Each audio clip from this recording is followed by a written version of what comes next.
to this. Minnesota Governor Tim Walz is set to hold a news conference today as rumors swirl around his political future.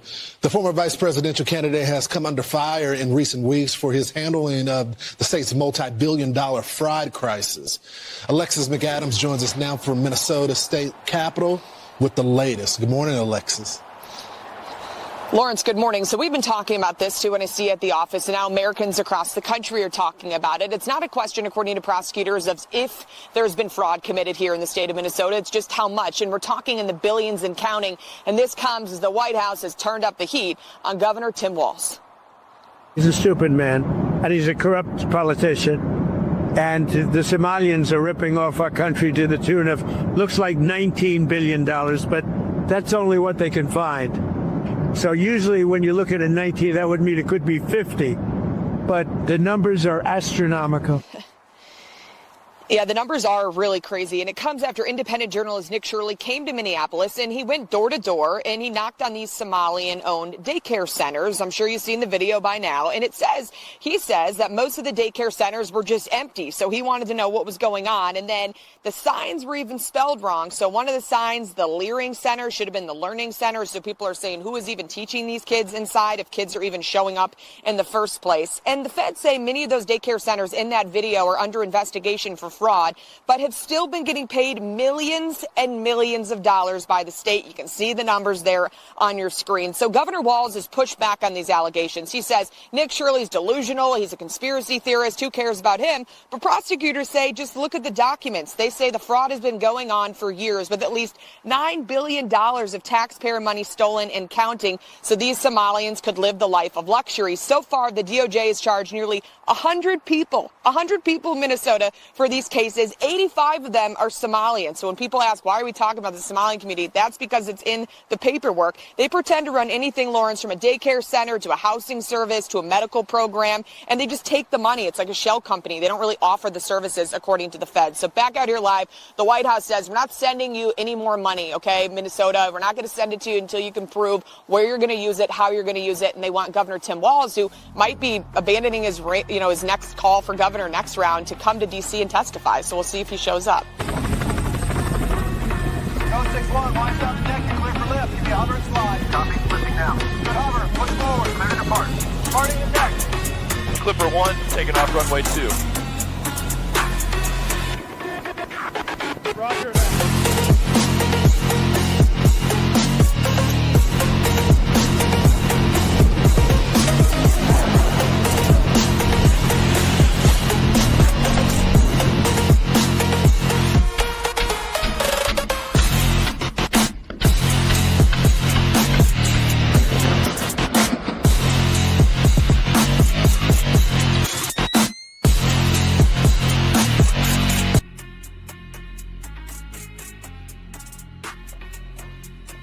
Wow.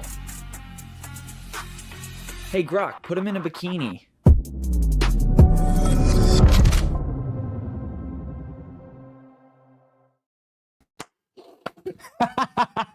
Yes, very good. Love it. Thank you. And well done, Jerry. A wonderful start to 2026. Who's ready to go in the year we saved Western civilization? Let's freaking go right now. We are ready. This is the time for a cheer, Klein. Klein's rusty. Massive cheer. This is the massive cheer, Klein. Thank you. Okay. You don't have to wait, Klein. You don't have to wait. Follow your instincts. That's what this year is all about. We hope that you have gotten off to a rip-roaring year. Just like us, we are locked in and ready to go. Refreshed, rebuilt, revitalized for a revival of this country and nation. Hot damn, 2025 sucked the way that it ended. What do I mean by that? I'm not trying to be a downer here. I'm just trying to say that, like, man, sometimes you just got to fight through it. Sometimes you just got to keep going. That's how winning is done. You keep going. And President Trump saw, some ups and downs in 2025. There's some good, bad, and ugly. And now it looks like, the pages have turned. And 2026 is going to be our year. You can feel it in your bones. This is the crucible year where we burst forth and where we take back not only our nation, but our hemisphere and perhaps even our world. It is going to be an incredible time and just a reintroduction to you of our channel. This is a channel built by you. You, the American people. We answer to you. In fact, the vast majority of our investigations, our content, all of it is decided actually by you in the chat. We are your vessel. I am a dude from Iowa. I grew up in the middle of a bunch of hog farms and corn farms. I went to community college. I'm not better than you. I don't have a higher IQ than you. I have a room temperature IQ. It's very comfortable, 75. I am a father. I'm a husband. I'm a simple American and a simple Christian. And I just want to leave the country better for my kids than I found it. Proverbs said that that's what a blessed generation does. They leave an inheritance for their children's children. And that is what I wish to do. This country is my inheritance. I have no other. I was born here. My grandpappies were born here. My families fought in and, quite frankly, took bullets for this country. And I don't want to see that sacrifice go to waste. This is the birthright for you and for me. I don't want to see it stolen through fraud. I don't want to see it stolen by globalists. I don't want to see it attacked with chemical or biological weapons off our shores. I want America to be strong and dominant and real scary to our enemies. And so it is with that, ladies and gentlemen, that wonderful reintroduction that we welcome us all back to the Benny Show. We are going to have an incredible year. We are ready for it. God bless you in this, the new year, Monday, January 5th, 2026. Tim Walz has resigned, not from his office. I think that might come next, but from the governor's race. That is breaking news as of right now. Tim Walz is out. We're going to cover it on the show. Somebody who we've become quite close with, J.D. Vance. We were able to travel with him a little bit last year. We have a lot of really exciting things locked in for this year. He is a new victim of an assassination attempt. We've seen enough. I mean, I got to tell you, if there's a bitter pill to swallow from 2025, it's losing my friend and our future president, Charlie Kirk, and the downstream concussive effects of that have been very bad, and we've had to fight through them. It's been a spiritual battle. I am sick of watching my friends get shot in the head. I'm sick of watching my presidents take a bullet. I am sick of the assassination culture of the left, and J.D. Vance was a victim of it last night. They have a suspect arrested. It seems like a mentally ill far left-winger, TikTok, terminally online, Zoomer, who sort of matches the archetype, the Thomas Crooks, Robinson to archetype that you see, and I am sick of it. So we're going to talk about it here. J.D. Vance's home was attacked. Thank God they got the guy.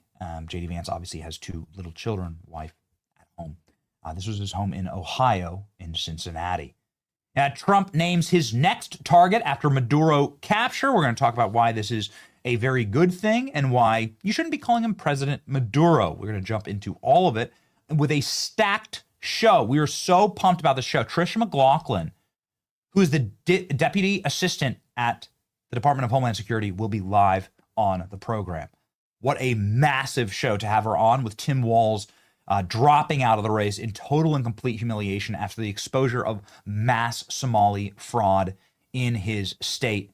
Tricia McLaughlin from DHS will be able to sound off on that. Wesley Hunt, American veteran, Senate candidate in the state of Texas, also on the program. Somebody who's fought in our wars will be able to talk about Venezuela. And Emmanuel Rincon, also someone who has deep and thoughtful knowledge about South America, will be locked and loaded to give us all of the dish on Venezuela. Get ready, ladies and gentlemen. Locked in show, back ablazing for the new year. My name is Benny Johnson, and this is The Benny Show. Okay, speaking of blazing, I think that there's dragons in this. I don't know, actually. I'm not sure. I don't get time to watch a lot of TV. But if I did watch Well, I would watch something that is fantasy vibes. I mean, listen, man, I'm a massive Lord of the Ring fan. I'm not like, it's like, what else can you be? It's just the single greatest fantasy ever written. I'm repulsed by what Hollywood has done with modern day fantasy series. They've tried to destroy Star Wars. They've done a great job of it. They tried to destroy the Lord of the Rings. Amazon's in the process of doing that right now. And so fight back with productions that are true to form, like the Pendragon Cycle Rise of Merlin at Daily Wire Plus. This is the latest original series from the Daily Wire, a 7-part cinematic epic based on novels by Stephen R. Lawhead. This isn't just another fantasy series. It's a story of belief, redemption, and the origins of Western civilization told through a fresh retelling of the Arthurian legend. It's the center of Merlin emerging at a bridge between the old world of darkness and the new world of light. Ladies and gentlemen, you can see the trailers here on screen. The production value is absolutely choice. Sweeping landscapes, authentic sets, and practical effects bring the world to life. No AI slop. It is a wonderful thing that we are creating our own universe, our own content, our own entertainment. It's been long coming. Ladies and gentlemen, the Pendragon Cycle is available exclusively on Daily Wire Plus. January 22nd, 2026. There we go. You can watch the trailer now at pendragonseries.com. Okay. Rocking and rolling. Sick of assassination culture. Some of the last live that I did was technically a live from the stage at Turning Point USA America Fest. I spent the entire show raging against those. Try not to name people. I did name some people. But raging against those who would seek to attack our movement from within our movement. Seems to be tearing at the seams. There'll be plenty of time for infighting. There's always plenty of time for infighting after you win. The true enemy in our movement is not those who we disagree with. And you can have good faith disagreements. I said this on stage to like massive roars inside of the arena that was holding 30,000 people. I put up an image. Can you grab the image? I put up an image of Ben Shapiro and Tucker Carlson screaming at each other, right? I popped that up and I said, yo, who wants to see this? This is good. It is good. It is good to have debate. Spirited debate. This is what Charlie Kirk believed in. Debate between sides. Great example. I also put up a photo of Candace and Tim Pool. They were raging at each other, like ripping each other's throats out. Like, why not? You might need some bodyguards for these debates. Who cares? Charlie was always about that. Here's a good example. Charlie Kirk was the man who put together J.D. Vance. We're just going to talk about the J.D. Vance assassination here. Put together J.D. Vance and Donald Trump. How could you do that? I mean, listen here. If you go back into J.D. Vance's writings from 4 or 5 years ago, this guy had some pretty naughty things to say about Donald Trump. And these are this is the reality that sometimes people are not going to get along. Sometimes people are going to change their opinions. And most importantly, sometimes people can be brought together by the right actors, by people who have the right focus in order to narrow our focus to our true enemy. And our true enemy is the violent left. Our true enemy is the violent left that seeks to kill. Not to debate, but to kill us. That is what we are fighting. Those who do not wish to engage in explaining themselves or trying to posit their opinions, but who instead has decided to silence our opinions with bullets. And so this is what I've said. Do I need, guys, do you need me to go get it?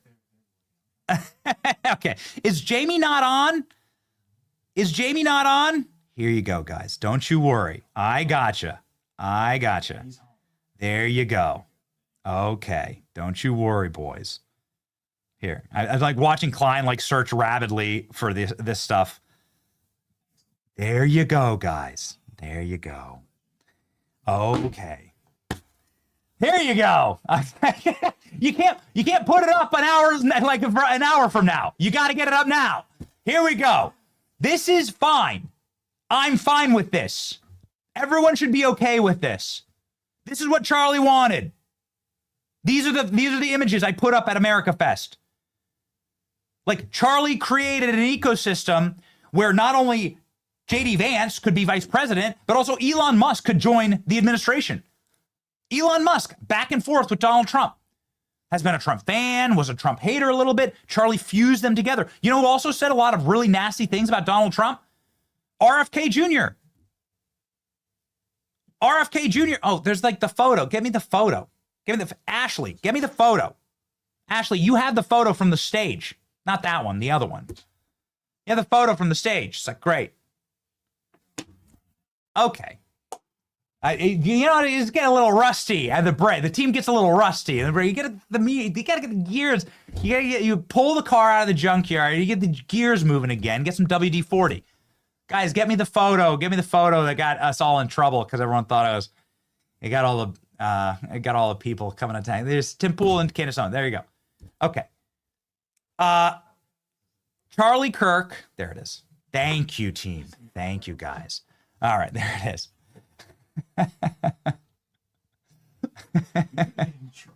Not getting in trouble. I'm not getting in trouble because I worked with Charlie for so long and I know exactly what the man wanted. I saw this. I saw it.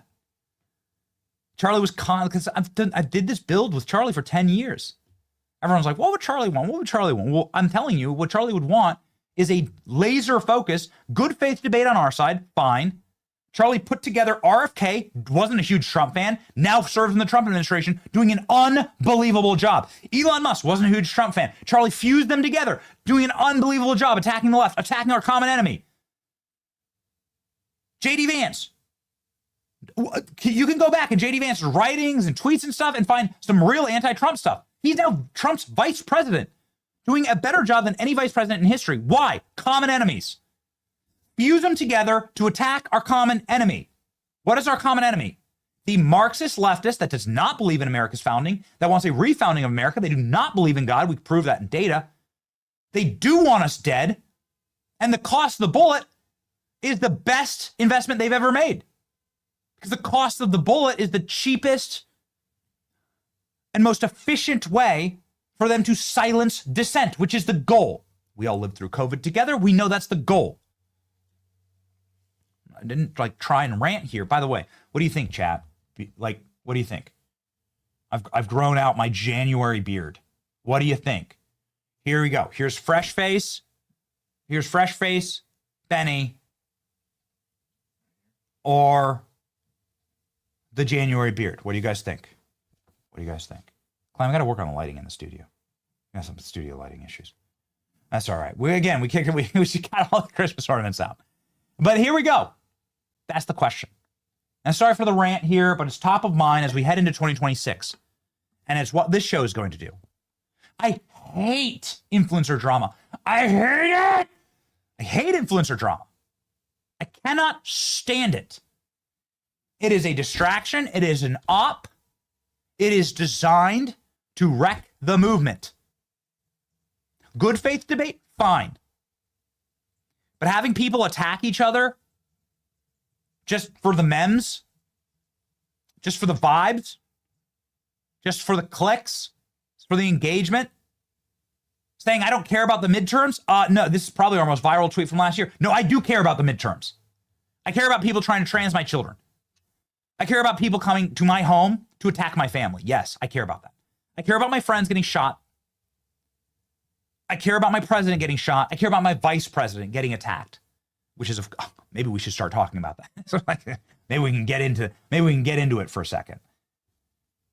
But yes, I do care about your midterms. Yeah, I do care.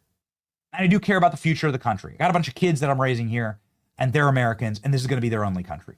This is it. This is it for us. So either fight for this place and save this place, or we got nothing.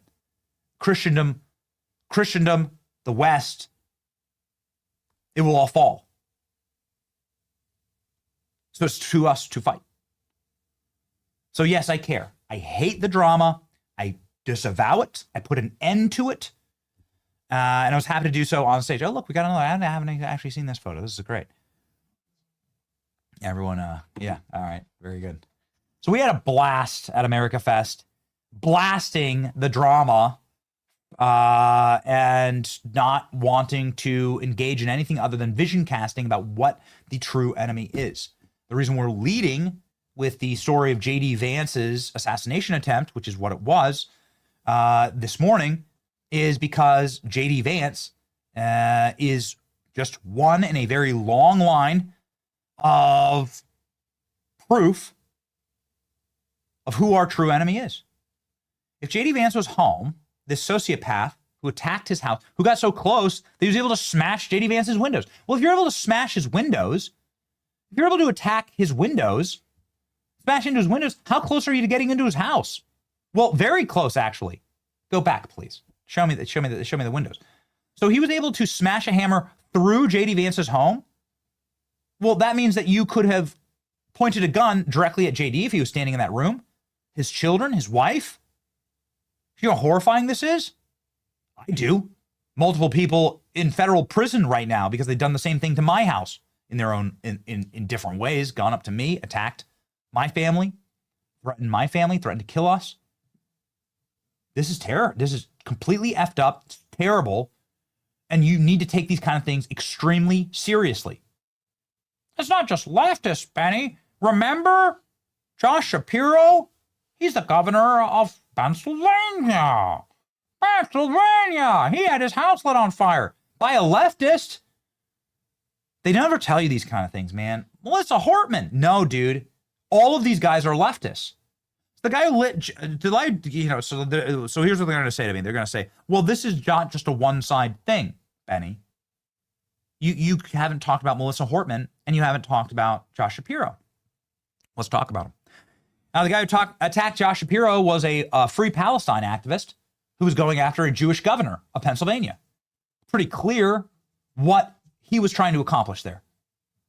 He did light his house on fire, and here's a photo of him. They're like trying to say, oh, I mean, he was MAGA. No, dude. This guy was actually so far left that he was attacking a Jewish governor who happened to be a Democrat. I don't think it would have mattered. Dude was like trying to, this is why, this was what was motivating the guy. He was actually farther left than Josh Shapiro. Melissa Hortman, we'll talk about that in the Tim Walz. Why don't we save it for the Tim Walz block? But Melissa Hortman is the exact same situation. Where a man who has very close ties to Tim Walz, who's clearly no Republican, who openly says that it was Tim Walz ordering these assassinations. I mean, I don't have any evidence of that. I have circumstantial evidence, I suppose. The guy worked with Tim Walz. The guy's wife worked with Tim Walz. The guy keeps saying it was Tim Walz, and he had no King's flyers in the back of his car. Nobody's ever explained this. But also, like, there's no way to say that this guy was MAGA. He wasn't. He kills Melissa Hortman, who was the single vote that ended free healthcare for criminal aliens in Minnesota. And what we've learned is what a lucrative business that is over the break. And so, no, I'm not going to accept your false paradigm that it's a both sides issue. Political violence is a both sides issue. No, the bullets are only going one way. And they went towards J.D. Vance last night. Let's read the top line here from the New York Post. A man arrested after using hammer to break windows at J.D. Vance's home. A 26-year-old Ohio man was arrested for smashing J.D. Vance's house. William DeFore is his name. He's charged with obstructing official business, criminal damaging, and endangering, criminal trespass, vandalism, according to the Hamilton County Jail records. His first court appearance is Tuesday. He's like a psychotic, baby-faced loser. Here, look at this guy. The Associated Press, citing 2 law enforcement officials, reported that Secret Service agents heard loud noises at the home, smashing of the windows, broken windows with a hammer, trying to get into the house. Dude was able to get right up to J.D. Vance's house and enter his home. Thank God J.D. Vance wasn't there, he said in a statement on X. I appreciate everybody's well wishes after the attack on our home. As far as I can tell, it was crazy, dude, trying to hammer out my windows. I'm grateful to the Secret Service, Cincinnati Police. Just call it what it is. Call it what it is. The guy was able to walk right up to J.D. Vance's window and to enter his house by smashing hammer through the glass. So that's a weapon that is now like been inside of JD Vance's private residence. It's terrifying. So what if it was a gun? Again, what if you smashed the window and then you had a pistol, right? You had a handgun. And you could just, open fire into the house. What if JD's family was there? Thankfully, they weren't. Let's go ahead and read the full JD Vance statement here up on the screen. I appreciate everybody's well wishes about the attack on our home. As far as I can tell, a crazy person tried to break in and hammering my windows. I'm grateful to the Secret Service and Cincinnati Police for responding so quickly. We weren't home. We had returned to D.C. One request, the media. We try and protect our kids as much as possible from the realities of this life, public service. In that light, I'm skeptical of the news value of plastering images of our home with holes in the window. So he's saying, don't put the photos up. I mean, I don't know, man. Streisand effect. I guess it just is what it is. It's all over, it's all over social media right now. William DeFore. Let's just put up one more time this image and ask yourself, what do you think is going on here exactly? Same 1,000-yard stare, same completely like bugged out look, acne, like bowl cut mullet, terminal loser. It's got that Tyler Robinson, Matthew Crooks vibe going on, right? How many of these guys are ops? Yeah, so you can see the smash in windows. It's in a nice neighborhood of Cincinnati. And he bought the house in 2018. DeFore pleaded guilty to 2 counts of vandalism that caused more than $2,000 worth of damage to an interior design company. He was sentenced to treatment at a mental health facility for 2 years, required to pay $5,000 restitution. So the guy's already committing vandalism. I guess that you could I guess we're just going to have to see, but there's no way he doesn't know that this is the vice president's house. There's Secret Service there. Sorry, I'm not going to buy that it's just a random act. No, dude, no. It's JD Vance's house. I remember when JD Vance was selected as vice president, they had all the cameras outside of this house. There was the live shot outside of the house, and you could see the vehicles moving in and out. So yeah, this is the enemy. This is the enemy. I disavow all drama. I disavow it. And these people will kill and continue to kill and continue to attack our families because this seems to be their only option now. As we're arresting communist dictators around the world, frog marching them through New York City, as we're ending voter fraud, as we're ending Somali fraud, as we're doing mass denaturalizations and deportations, President Trump gaining power, gaining popularity. He's won the Hispanic vote. Let's just call it what it is. Trump wins the Hispanic vote with his Maduro move. And now even the most powerful Democrats on earth, the guy who's supposed to be the second most powerful man on earth, Tim Walz, and probably would have been if the election rigging machines from Venezuela, which is really what it's all about. I'll tell you about that in just a second. The election rigging machines from Venezuela hadn't been stopped by Elon Musk and others. That's a fact. That story is 100% real. I have that from direct sources. Then we would probably have Tim Walz as our vice president. Instead, Tim Walz is dropping out. That is the breaking news from this morning, ladies and gentlemen. We'll get to it in just one moment. It is a new year. American Financing can make sure that you kick off your new year with better credit. Let's just say, we want a fresh start. We don't want you to be someone who is constantly bogged down or overweighted by high interest credit card loans. These are the kind of things that kill the American future, kill the American dream, and we want that to be over for you. A record amount of Americans are suffering from high interest credit card debt. Let American Financing work with you to help access the equity in your home at an interest rate in the low fives. In the low fives, much lower than the 20 or 30% from these credit card debts. That's a massive savings per month, $10,000 raise per year. American Financing, America's home loans. Call today, 888-528-1219. That's 888-528-1219, AmericanFinancing.net/Benny. Tim Walz has dropped out. That's right, ALX. He has dropped out. not expected. Tim Walz has dropped out. Let's update everything, please. And get me the breaking Fox News report here on Tim Walz officially dropping out. We've now learned this. There were a lot of rumors this morning, but Tim Walz has now officially done it. Let's read his statement, and then let's load up the Fox News report here. Minnesota has to come first always. Today, I'm proud of the work that we've done to make Minnesota the best place to raise kids. I've decided to step out of the race and let others worry about the election while I focus on the work. Okay, look at this statement. Too long, didn't read, but I'm happy for you, or I'm really sorry. That's how it goes, right? Happy for you, or really sorry that happened. Look at this. Not going to read all this. Complete garbage. He's getting completely ratioed. 7,000 comments to 2,000 reposts. He's got more comments than he has likes on this post. Tim Walz completely and totally exposed, ladies and gentlemen. And this is the single most devastating action by an independent journalist since Acorn. Now, if you're old enough to remember, it was James O'Keefe breaking the Acorn scandal back in 2008, 2009, right when Barack Obama took office.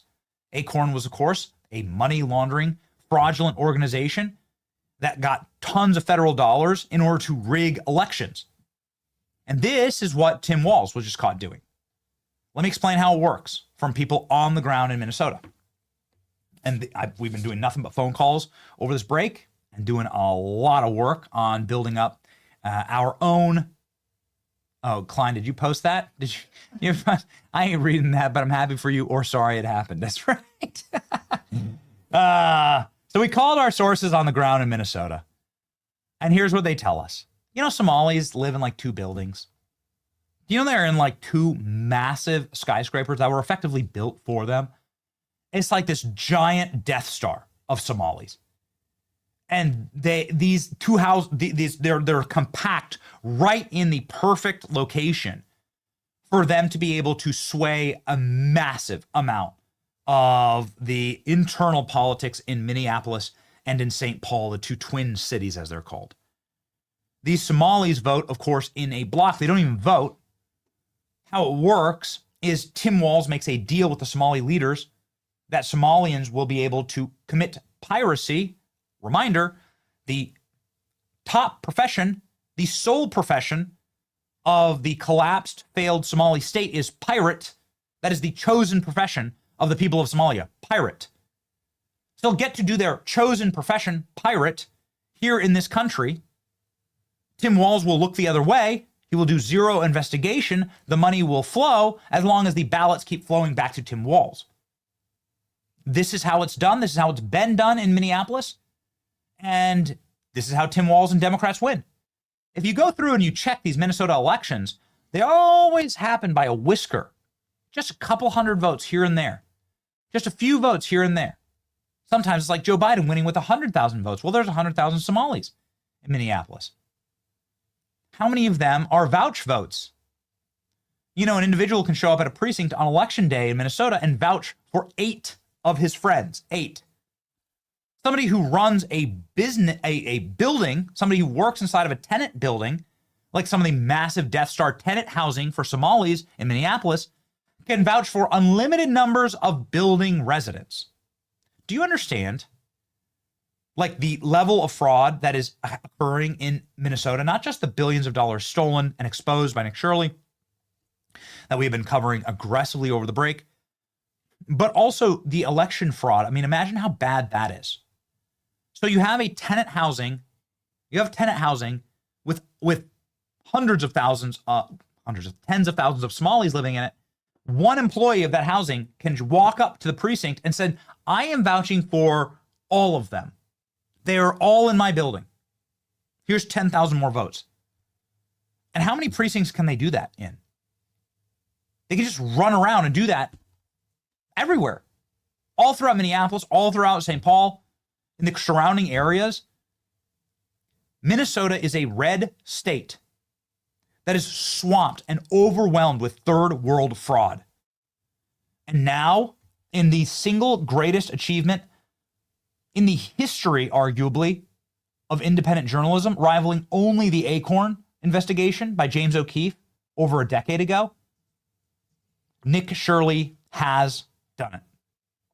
He has stopped the Somali fraud and ended Tim Walz's political career. I ended Tim Walz. Elon Musk responding, thank God. Amen. And it wouldn't have been possible without X. What a remarkable moment here. The corporate media didn't report on this. This got no coverage from the AP, from CNN.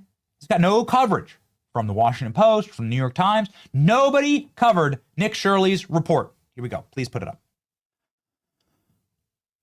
We didn't need it. Check the views on this. What are they, Klein? What do we got here? 138 million on X alone. 138 million. Didn't need them. Didn't need you. We are the media now. Didn't need you. Didn't need the corporate press to cover it. And now the man who was batter up to be president, batter up to be the Democrat nominee, a heartbeat away from the presidency, is resigning in disgrace. The value of what we are building here. Huge shout out to Nick Shirley, Elon Musk coming in over the top saying, and so we bid adieu, or whatever they say in Somali, to traitor tampon Tim. Ooh. Oh, it is spicy. Let's go ahead and play that report, shall we? Go. Major breaking political news out of St. Paul, Minneapolis, Minnesota. Tim Walz will not seek re-election as governor, and what a fall from grace this has been for him. You might recall in the spring of 2023, he pushed through several progressive ideas to the state legislature that caught the attention of Barack Obama, who went to Twitter to give his endorsement for the programs, which eventually caught the attention of people like Kamala Harris, who chose him to be her running mate as the vice president. Introduced in Chicago at the convention in August of last year, a debate that was an absolute disaster with J.D. Vance. At one point called himself a knucklehead, but after reportedly billions of dollars have been stolen from taxpayers by way of the state of Minnesota, Tim Walz says he will not seek a third term. What a remarkable 2 years in the national spotlight has been for him, Dana. And Walz hit Trump in his... Want to note this, that we're close with Nick Shirley. I just texted him, see if he wants to pop on the stream. We're close with Nick Shirley, and it's a total oversight to have not booked him for this show. I can't believe we didn't do that. He must not be, maybe he's not available. I don't know. Well, I'm checking with the producers right now. We have an amazing lineup nonetheless with Wesley Hunt and Tricia McLaughlin, but I was on the phone with him a couple days ago. And Nick Shirley says, no, I think that Tim Walz is going to drop out. I'm like, bro, I'm like twice your age. Like, bro, that's not going to happen. You don't understand these Democrats. They don't drop out for nothing. And boy, was I wrong. Well, have I been proven wrong? As 23-year-old. I was like, my instincts were like, oh, they Democrats like never, ever resign. They are so insulated by the media. They never, ever have to answer for this stuff. But here we are, ladies and gentlemen, in a new year with new power, proving that America First is the dominant force in American politics. And those who stand in our way will get bulldozed. Oh, man. Anything else here on this? I mean, listen, the Somalis, okay, we're just really fast. The Somalis, the turned away from Somali daycare. Is this the supercut of all of them? Okay. This is a question. How do you enroll? How do you enroll your children here? You can't do that? You cannot come to my house. We want to talk to Wesley Hunt about No, this. you cannot. Yeah, yes, you cannot. Forgive me This as is I my talk over property. this just a little bit. You lower the I audio. was trying to find What a you're going to local see daycare. here is what are now hundreds of examples of Somali daycares turning away customers, I'm just asking. slamming the doors in their faces because their businesses are fraudulent. They just literally What pushed me out. business in America turns away customers? It's never happened in the history of capitalism. You don't do it unless, of course, you're from a piracy culture that wants to pirate and is clearly getting caught. Can you show me proof you're a daycare? I'm not proving anything for you. Are you government? I would like to see if Look I at can that. bring little Joey, my Can I son, bring little Joey here? Is there a paperwork, or can I check out the daycare? I would like Okay. to check a child in the daycare. There you go. Again, Speak to the why? manager. My son Just Joey. a massive shout out to Nick Shirley, who exposed this and showed how easy it would be. You just walk up and try and check your child in. Every other daycare in the world would say, oh yeah, sure, another customer. Here's the paperwork. Not the Somali daycares, the only business in the history of the world impervious to not having any customers, any children, any prospects, and screams, slams the door in your face and calls the cops if you try and be a customer of theirs. Yeah, it's all fraud. They all have to go to jail, and they should be perp walked, frog marched, just like Trump just did with Nicolas Maduro. Joining us live now is the great congressman from the state of Texas and candidate for U.S. Senate, Wesley Hunt.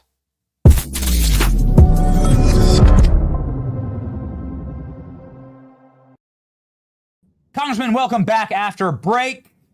You've got to be whistling Dixie. Oh, you know, when it comes to the last 48 hours. You've like spent your entire life fighting for an America that is as strong as what we've just witnessed in Venezuela. And there's so many things to talk about, but why don't we just start there, since I know that is your cup of tea, somebody who's flown Apache helicopters. You've got to get, you must have been freaking bursting when you saw those helicopters and Fortunate Son playing in the background, flying over Caracas as the bombs dropped. The floor is yours, Congressman. Tell me about the last 48 hours. When it unfolded early in the morning, I was paying attention and I was watching it from 2 o'clock in the morning. I did not go back to sleep. Monitoring the situation. Oh my! And I was looking at my boys going there, getting after it. And I was like, yes, please go get some. This is the whole point of what it means to be America first. And I want people to understand something. A lot of people that think that now we're getting in endless quagmires and endless wars, that's not what's happening.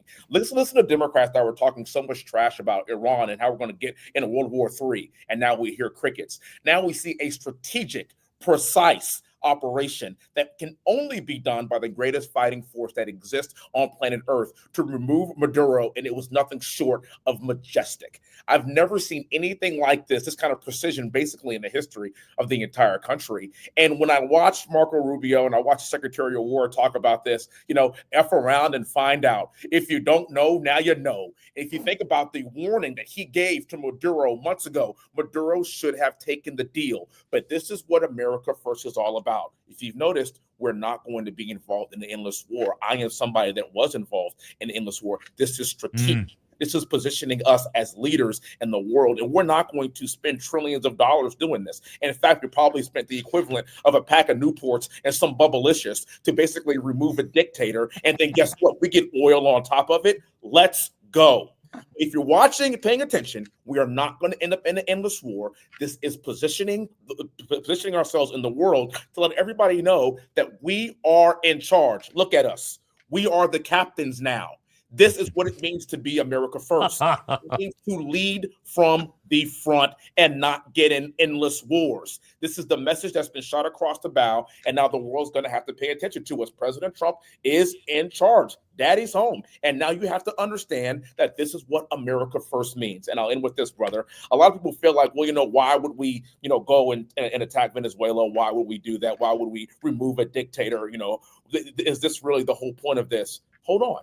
This is America leading, and then you watch and see the fallout. We're not going to spend trillions of dollars in this quagmire. We are not going to spend our own treasure and our own resources. In fact, we're going to spend their own treasure. We're going to spend and use their oil to pay for this. And on top of that, we are ending narco-terrorism that's absolutely destroying the very heart and soul of this country. And guess what? That's what it means to keep America first.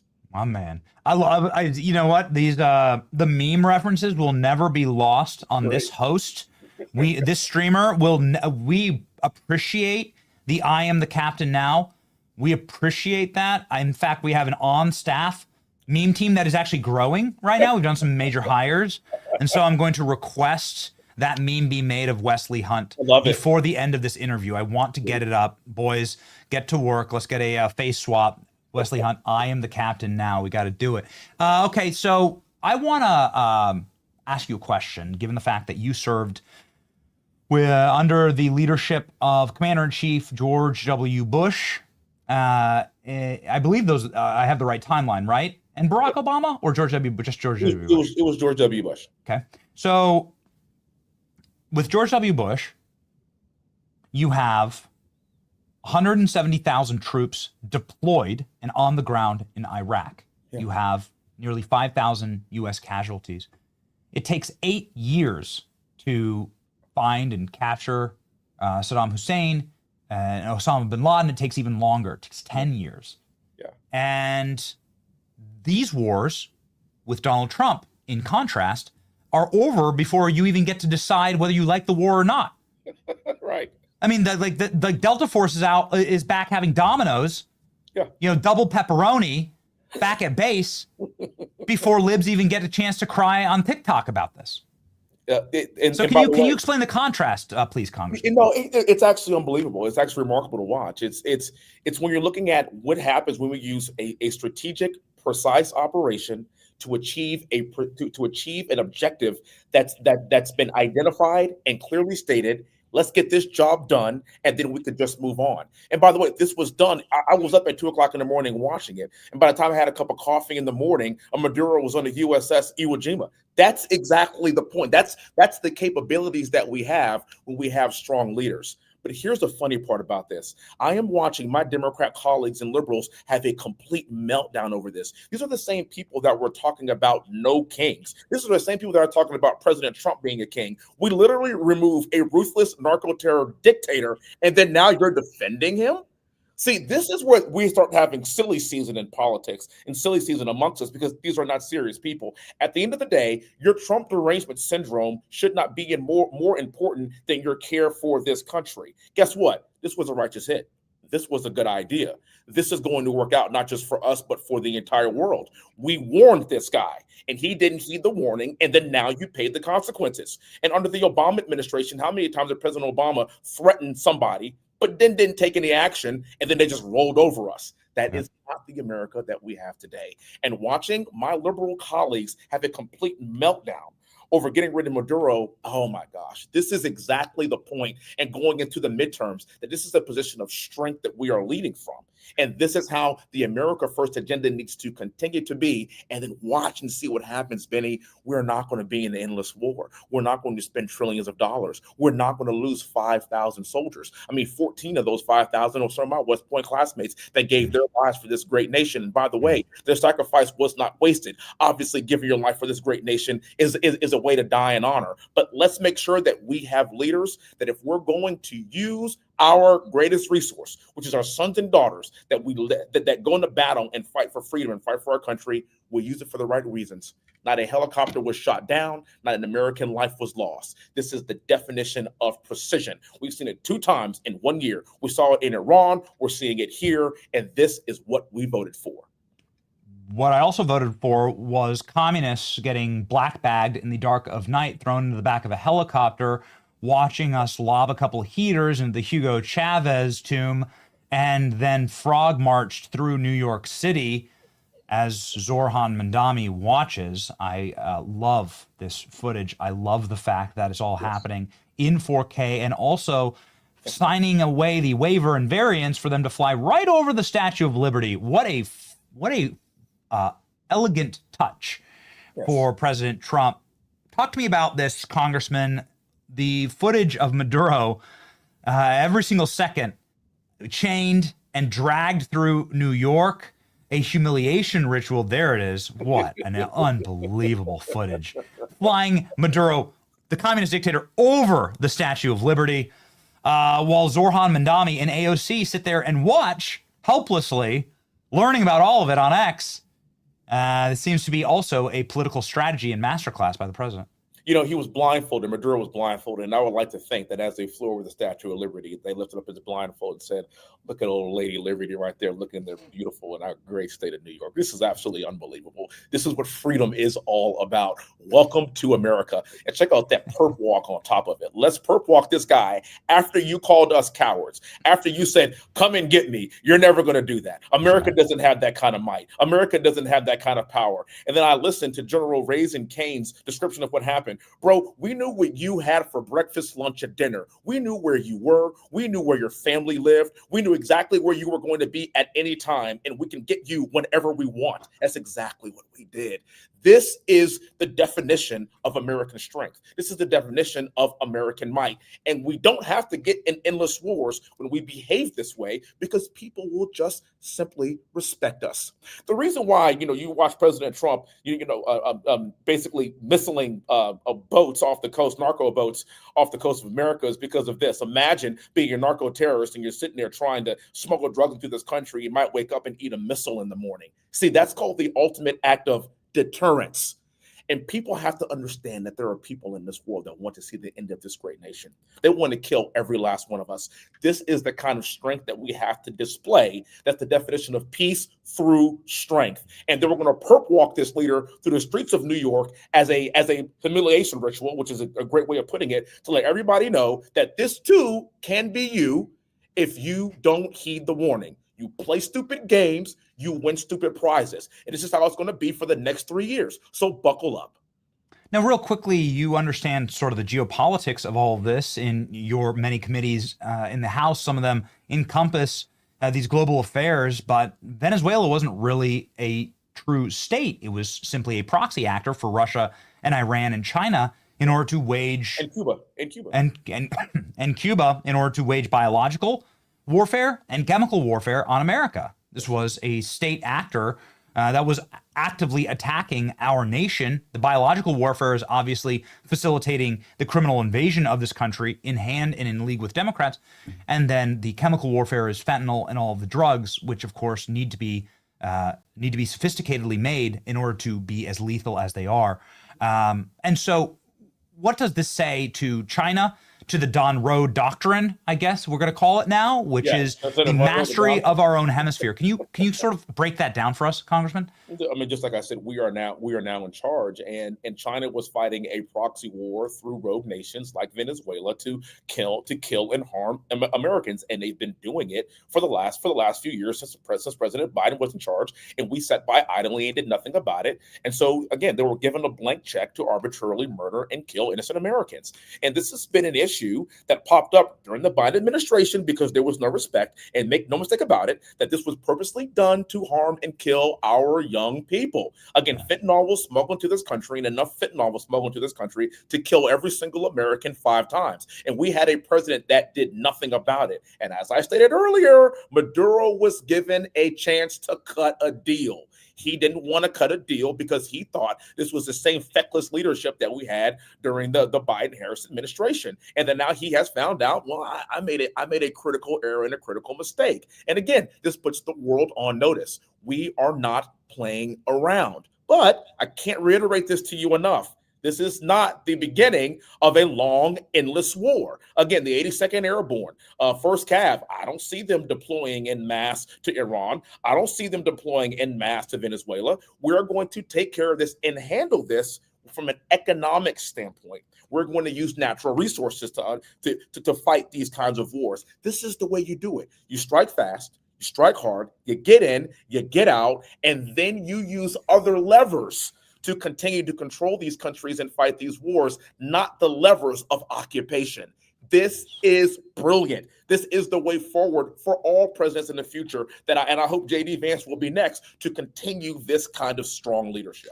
Yes. Okay, so real quickly, I'm just going to bring up one of your absolute besties who lost her vice presidential candidate just earlier today. Tim Walz dropping out, Kamala Harris sounding off on Nicolas Maduro.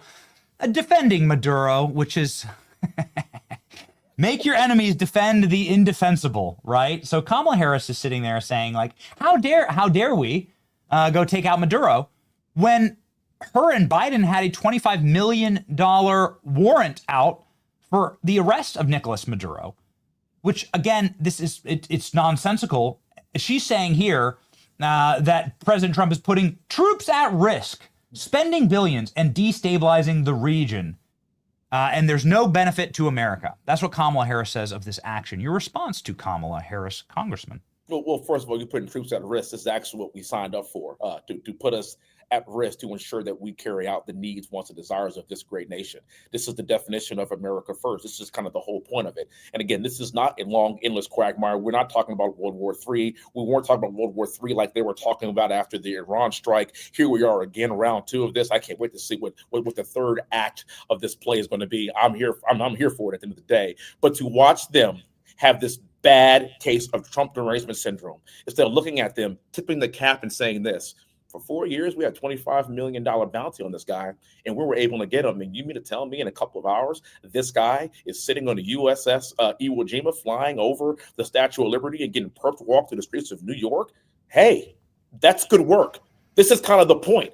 This is President Trump doing what most presidents always talk about doing, but they never execute it. They're all bluster. It's all about getting clicks. It's all about being on the next show, but there's no actual action. And that's why we weren't respected until President Trump came back in office again.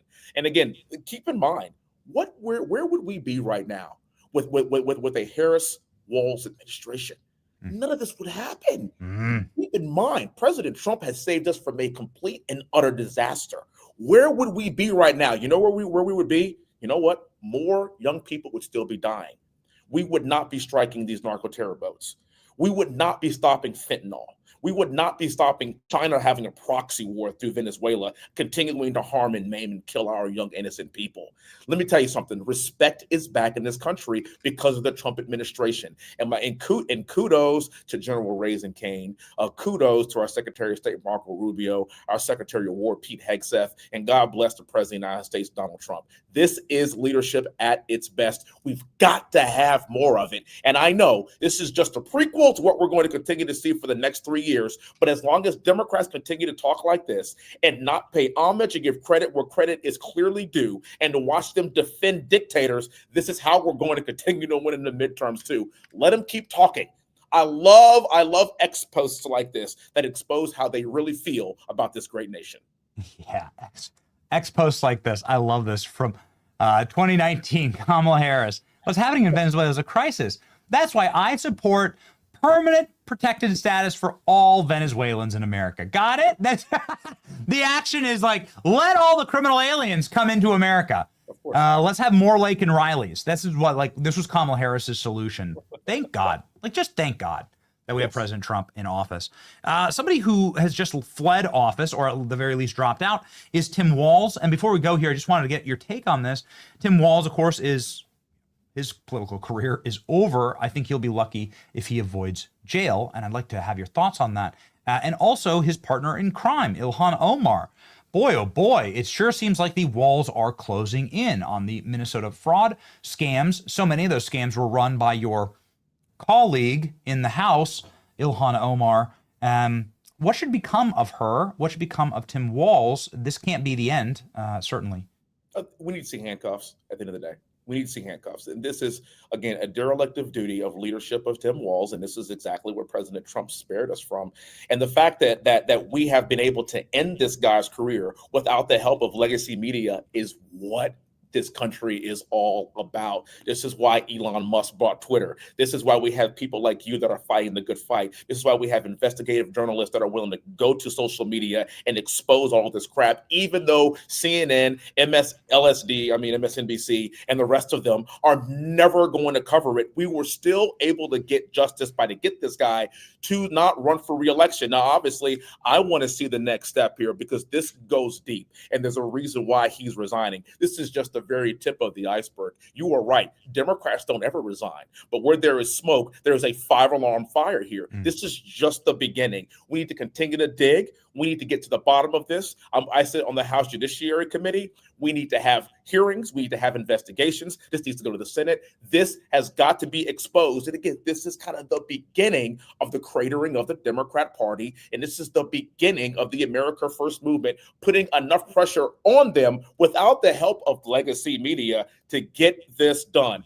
That guy could have been our vice president. And instead, we have J.D. Vance. I would consider that to be a serious upgrade. What's going to happen with Ilhan Omar? I mean, this, is a moment. I've spent a break on the horn, just with my phone melting down, calling administration officials, saying you have to understand. I mean, we've missed a few moments here and there. You have to understand the energy of this moment. There's never been a greater crisis for the American people than watching a bunch of off-the-boat Somali pirates loot and steal our children's inheritance in our faces and laugh about it. Yeah. And then that one Somali, influencer claiming that she's going to kill Elon Musk. I mean, it's flagrant. It's in our faces. And it's disgusting to people. There's trending was I don't want to pay taxes anymore because people are losing faith in the system. You have to restore faith in the system through handcuffs, prosecutions, denaturalization, deportation.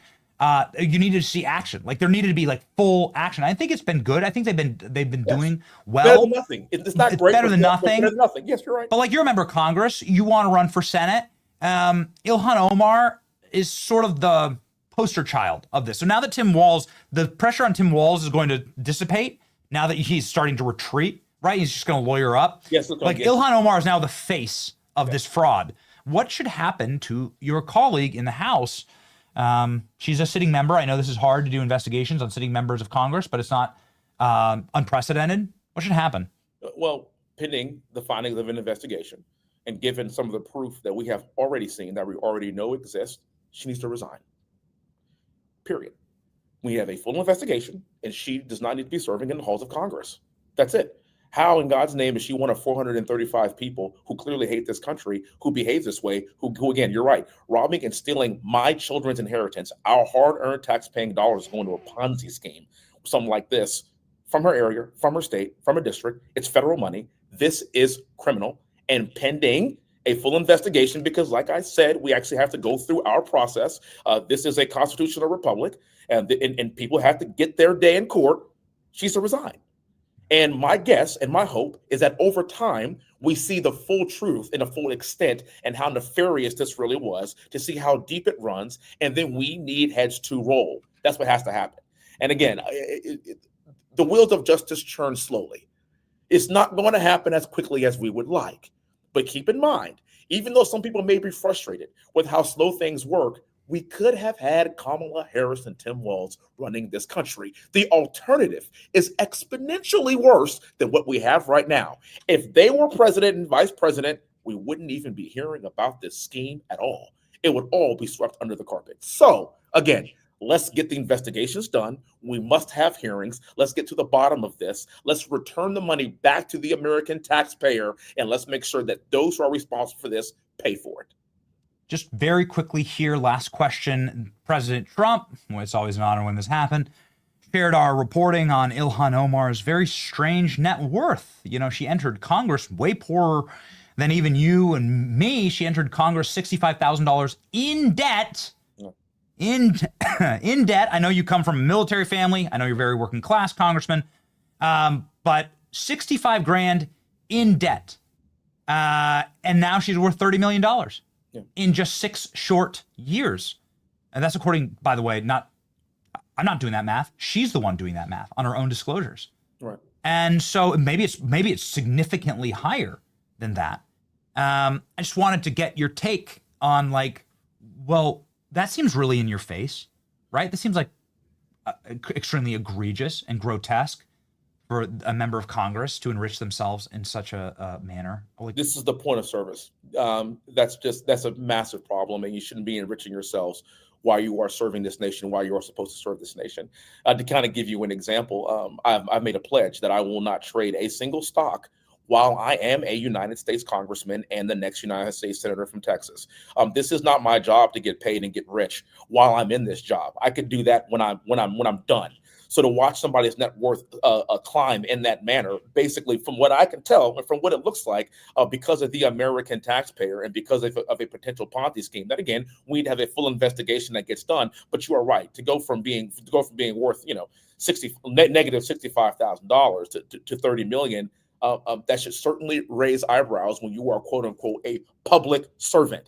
The one thing that I love about my family is, brother, you touched on it. My mom, my mom served too while her family served, but my dad's retired colonel, sister, brother, all of us, me, we're all West Point graduates. 6 years worth of military service in my family. Operative word, service. When you choose to serve this country, that doesn't mean you get rich while you do it. That's actually wrong. That's not how this works. And by the way, it may not be illegal, but it most certainly is immoral.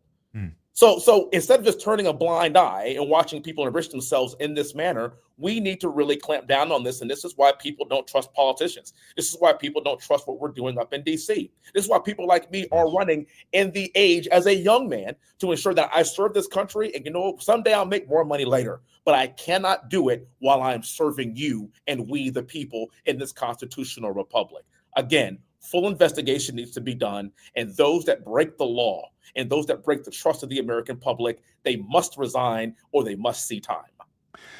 Must resign or they must see time. That's great. It's something that you could say as a catchphrase. You could also say this is a catchphrase, Congressman. I'm the captain now. Oh, my. Your team. This is getting posted all over my Look at me. This is beautiful. Look at me. I'm the captain now. Look at me. This is, oh my gosh. You send this to John Cornyn. Can we make John Cornyn? Look at me. I'm the captain now. There you go. That's right. I'll never like that guy. I don't care. I'll never like that guy. They attacked his little team attacked my team on social media. Petty little bitchy fights. I can't stand it. You should never attack your own side like that. So he lost my faith entirely. But Congressman, we certainly hope you are the captain of the Texas Senate. Everybody go follow the congressman right here. He's got 500,000 followers strong on X, running for Senate. Godspeed. God bless you, brother. Happy New Year. Happy New Year.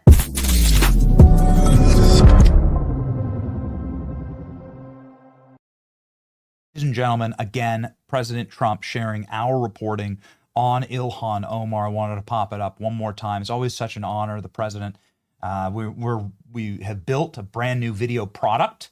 This is a brand new asset class for us that is short form and very authentic and straight to camera, and utilizes sort of the medium of short form storytelling. And we explain how strange it is that Ilhan Omar, not only is she worth now $30 million, but all of that money, there's no sense to it. We went through her financial disclosures form. Ilhan Omar is getting paid by a winery that's out of business. Here's the financial disclosure form. By the way, it's not secret documents we have. It's out of business. It's $5 million from a winery that doesn't have a functional phone number. Call it. We did. It doesn't have a functional phone number. Its last social media post from 2022. Ilhan Omar gets $5 million from an out-of-business winery? What the hell is that? Can somebody investigate that? It's another $30 million from a venture capital firm run by her shady-ass husband with a bunch of other DNC apparatchiks and Obama people that wiped their website clean as soon as the Somali fraud hit. That's a matter of fact. Nobody can explain where the money comes from. Where's all their investment money coming from? What venture capital firm? It went from $0 to millions and millions of dollars under management, overnight in 2022 when a lot of the fraud was occurring. This is just a matter of fact. If you look up their address, it's a WeWork location in DC. You'd think if it was this really prominent, prestigious hedge fund that you'd have a little building in Georgetown or something. Nope, WeWork. It's not even an office. It's like a rental desk. Something shady is going on here, and there's a perfect person to talk about it. Somebody who's been such a champion and a fighter for immigration, lawful immigration, and thoughtful immigration from countries that, will actually make America a better place and not a worse place, is the incredible Tricia McLaughlin, the Assistant Deputy Secretary, the Department of Homeland Security, joining us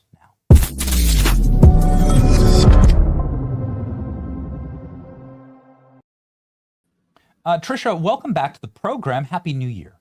Happy New Year, Benny. Thanks so much for having me back. What tidings of great joy you bring to our program that Tim Walz has now resigned in disgrace, in part, I believe, to broken immigration policies and the federal government being incapable of truly understanding that when you bring in the third world to America, you become the third world. That scandal really got out of control, something you've been warning about for a long time. Yeah, good riddance. But this is certainly good news for the American people, good news for his constituents. This looks like generational fraud, rampant fraud. But I will say, Benny, we have surged federal resources to Minneapolis. We have over 1,000 Homeland Security investigators on the ground as we speak, as well as hundreds of additional ICE agents, and more are coming.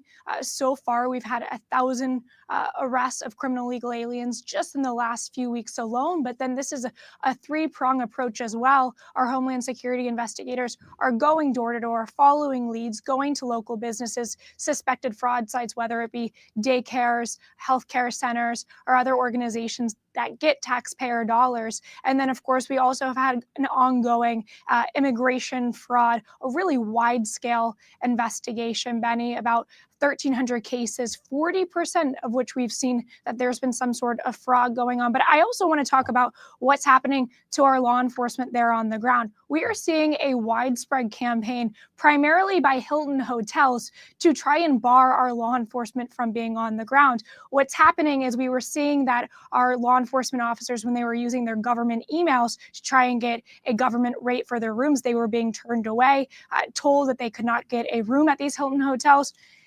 And then they started using their personal emails. Benny, what they were doing and what Hilton Hotels has admitted to doing, and we will bring these receipts, is the hotels were Googling the names of the guests, finding out that they were involved with immigration enforcement work, and saying that they couldn't stay there. So we will have more coming on that, but that is a concerted effort in the Minneapolis area by Hilton Hotels, which is, of course, owned by J.B. Pritzker's family, to try and really thwart and stonewall our efforts to root out this fraud and root out these criminal illegal aliens. This is remarkable. So Hilton and not Hyatt? The Hilton Hotels? Hilton Hotels. Yes. Okay. So this is because I believe J.B. Pritzker is Hyatt. Please, producers, can you check with that? Yeah, let's check on that. Yeah. So yeah, producers, please check that. I know that J.B. Pritzker owns the Hyatt hotel brand. J.B. Pritzker does own the Hyatt hotel brand, but you're saying that these are the Hilton hotels. These are Hilton Hotels. Yeah, we'll Minneapolis share. Area. We'll share the receipts with your producers after this.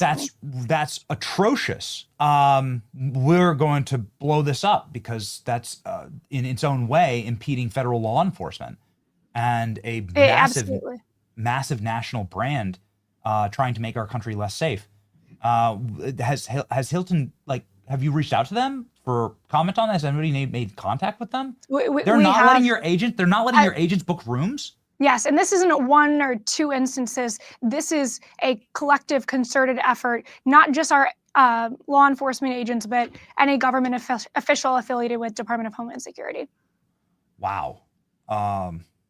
That's atrocious. We may have to start our own little boycott here for Hilton if they are indeed engaging in this kind of activity. That's awful. So please, send that along. We'll be happy to work with you and run a boycott against Hilton.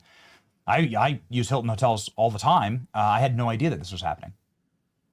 Yeah, it's atrocious, and they're trying to thwart our work. They're trying to keep these law enforcement agents out so they don't have a place to stay, so they can't do their work. And it shouldn't be, Benny, as we've talked about before, this should not be a political issue.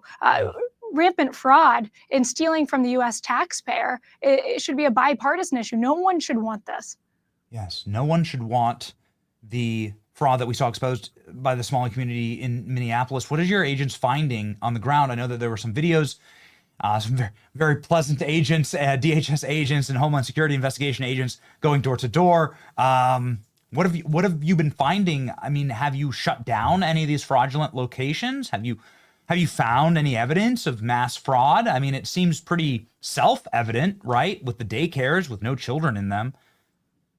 Oh, certainly. And Nick Shirley, did remarkable work. And our Homeland Security investigators, this is a wide-scale investigation, so I can't get too far ahead of what exactly that they're finding as we're getting these, warrants, criminal warrants, and starting to make these arrests on the ground. But the American people should demand, and they do demand, that there's accountability and there's answers for what has happened on the ground there. So we will deliver that. And like I said, we are surging resources, really unprecedented on the ground there in Minneapolis. Okay, so we're getting reports. Another one dropped from CBS News last night about the kind of egregious wealth that was and has been created by the Somali community, sometimes $50 million worth of fraud per individual, $50 million. I mean, a lot of NFL quarterbacks don't get paid that. Somali pirate fraudsters can come here and steal that from the American taxpayers and from our children and the future of our children in this nation. It is something that is black-pilled a lot of the American public, and they just want action on it. Your DHS came out and said, you know, we're really considering denaturalization action against some of these major criminals. Can you explain that? I mean, I think that would really stick. A lot of people would say, wow, the Trump administration is really serious if they start denaturalizing people in this country.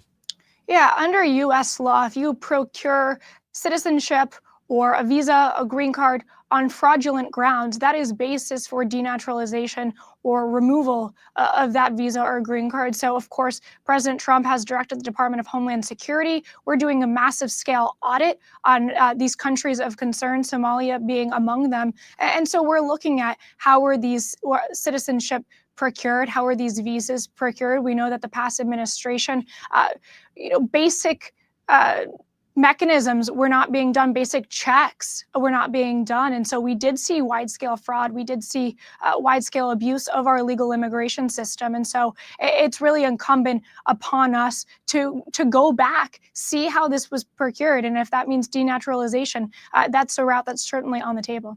Okay. What is the legal process there? I mean, a lot of people say that Ilhan Omar engaged in immigration fraud as well. I mean, the White House is out posting articles about it. What you're saying is that if somebody like Ilhan Omar was engaged in immigration fraud, that they could have their American citizenship stripped away, and there's a legal process for that. Oh, absolutely. That's under U.S. law. If they have procured their citizenship, this could be anyone, including Ilhan Omar, on a fraudulent grounds, that could be revoked. Do you have success in those actions? I mean, we've read the New York Times piece. We've seen some of the build up to this. We've seen the messaging on it. But are you seeing actual success? I know that this is a legal process, right? Absolutely. This is a case-by-case basis, a legal process. This is something that President Trump has been very focused on. Secretary Noem has been incredibly focused on. But I do, Benny, if you wouldn't mind, I want to back up to also what we're seeing on the ground as far as some of these suspected fraudsters. What we're seeing, and I think that there has been some coverage of it actually from you all, is that these people are really scrambling to cover up their tracks and trying to create the illusion that there are legitimate business operations and business practices going on when it's all a fugazi. So that's something that I think we're going to see more and more of, and those viewers watching should be aware of. But our Homeland Security investigators, our FBI, and other law enforcement on the ground are also aware that this is going on, and they're not going to be, wool's not going to be pulled over their eyes. Are you going to be fooled by the child actors who now have Craigslist postings throughout Minneapolis, where the daycares are asking for child actors to come in and try and be staged at the daycare? I got the post up right here, submitted by Liz Collins. She's a reporter in Minneapolis for Alpha News. Craigslist posts in search of child actors for daycare site to help hurry the state vetting process. We're looking for 20 child actors. Is this going to fool DHS? No, absolutely not. That's the first I'm seeing of that, Benny, and that is absolutely despicable. But I do have to say, the media's culpability in this. I mean, we've seen the CNN reporting, we've seen other mainstream news outlets where they wanted really to cover for these fraudsters and pretend, don't believe your lying eyes, that this has not been going on. And it took an independent journalist and Nick Shirley to actually see and root out and unearth the fraud that was right before our very eyes. Yes. Okay. Well, I mean, that's all positive. It's all well and good. We would love to see as many arrests as possible. It does seem to be incredibly widespread. Again, we have this supercut of independent journalists, dozens of them going door to door to these Somali daycares. And what's remarkable about this business, and I run a small business, and we want as many customers as possible, right? And for us, that's just like gaining audience, right? Building the size of the media company. Every American business always wants a customer, except for these Somali daycares, the first business in history that is impervious to having no customers and no children. And every time you try and sign your kid up, you get the door slammed in your face, you get screamed at, and the cops called on you. And this seems to be something that is happening around the country. And I guess I just want to talk your strategy, DHS strategy, for how are you going to scale this? Because it seems endemic in the community. Washington State, Columbus, Ohio. How's DHS going to approach fraud at a state level? Well, absolutely, you're completely correct. I'm from Columbus, Ohio, and we are seeing a lot of this is copy-paste tactics, similar networks, quite frankly. I mean, I think it does take that three-prong approach, though. First of all, we have the immigration fraud nexus, of course, with the USCIS. We have the immigration, actual illegal immigration and procurement of that. That is with ERO, Homeland Security Investigations. But we also have to look broadly at the federal government, SBA, the action that they're taking with HHS, Treasury. Scott Besson has been fantastic on this issue, following the money, but it's also going to take a degree of local cooperation. Of course, we're not going to get that out of Minneapolis. We are hoping we're going to get that out of Columbus. The Mayor Gunther has been anything but helpful there, but it really is, it's all hands on deck with the Trump administration on this issue, because we are seeing how rampant this fraud, it really is generational fraud that's being stolen from the American people. And they demand and will get accountability and justice. Are we going to see waves of third world migrants swamping the shores of America anytime soon? I've seen, obviously, Stephen Miller has been really hitting hard on that over the Christmas break, and asking the question, like, has anybody ever made the case as to why bringing in people from cultures that are incompatible with America? And what I mean by that is child brides, cousin marriages, Sharia law, zero women's rights. Like, these are societies that you probably don't want to live in, right? Like, nobody would want Somalia to be a 51st state. You wouldn't want the country to be attached to America, right? You wouldn't want to visit that place. So why would you be bringing people in from there? Tricia, can you give me any explanation? Has anybody ever tried to explain why there are so many Somalis here in America? Betty, I'm not the person to tell you certainly, but I will say from a DHS perspective, of course, all the oxygen is so often around illegal immigration. I mean, about 20 million people come to this country illegally in the last 4 years alone.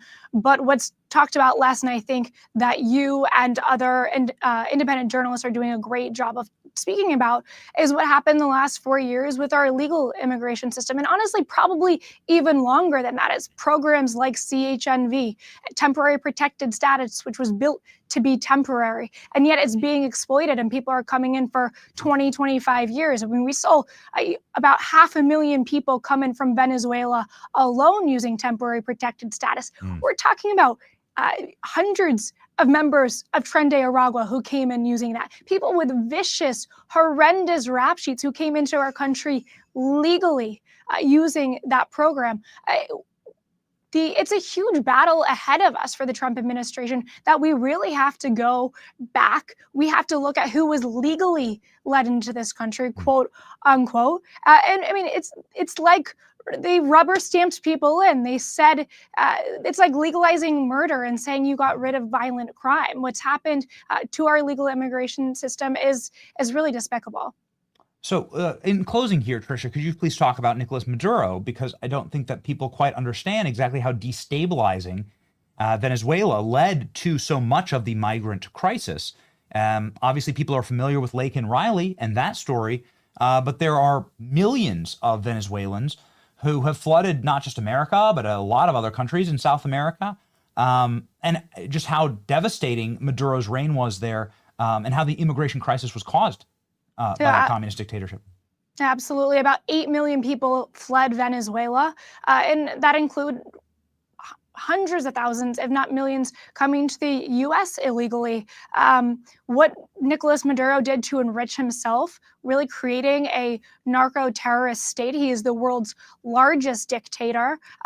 We've all experienced friends, family members, colleagues we know who have been impacted by the fentanyl crisis, by overdoses. He is culpable in that crisis. And I think that yesterday was one step closer to justice for the American people, for American families. It's a day of hope for the Venezuelan people, but it also, we talked before about temporary protected status. Those who came to the United States of America from Venezuela, they can leave the United States now, go home to the country that they love, and a day of hope that it's a much safer, more prosperous country for them.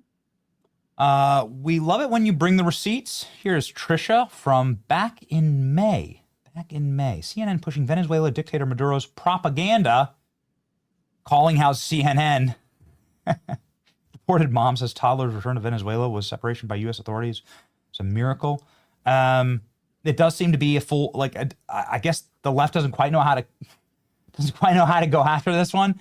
So maybe you could write the headlines for them, Trisha, in closing here. What are the major immigration headlines now that we're entering a new year for the Trump administration when it comes to mass deportations, when it comes to stabilizing of South America, and when it comes to the immigration outlook for our country?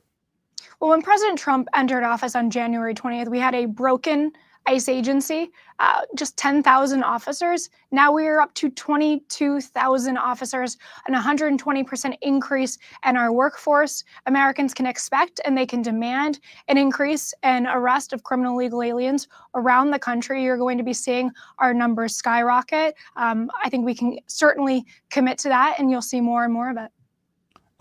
What are the total deportation numbers? Is it around 2 million, 2.5 million? With self-deportations? If you include self-deportations, it's over 2 million. And I do think that is such a bright spot and something that we probably don't talk enough about, is self-deportation, how it is a huge savings for the U.S. taxpayer. It's about $17,000 to arrest and deport someone. That's very much on the conservative end. So even with that offer, the CBP Home app, to give an individual in the country illegally $1,000 and a free flight home, that's still a massive, massive savings. So we're hoping that, it's a virtuous cycle. The more people we arrest, the more people are going to self-deport because they see that's their only option. Well, it's been working. It is. And we're... If you ramp that up and you're talking about 20 million criminal aliens, boy, you just might really take a chunk out of that. And so we wish you good luck in the new year, Trisha, and we'll be there to support you doing this God's work in our country. Everybody follow Trisha McLaughlin, and then also let's get the official account up, please, ladies and gentlemen. I want to make sure that you're following her official DHS account. This is Trisha's personal, right? Yeah. Yeah. Personal. Yeah. Okay. But anyway, Trisha, we appreciate your time here, and we'll be sure to put up your. Yeah. Thanks, guys. Okay. Benny, thanks so much. We're a little rusty here. We're getting back after 2 weeks. Godspeed, Trisha. Thank you. Thank you. Have a great day.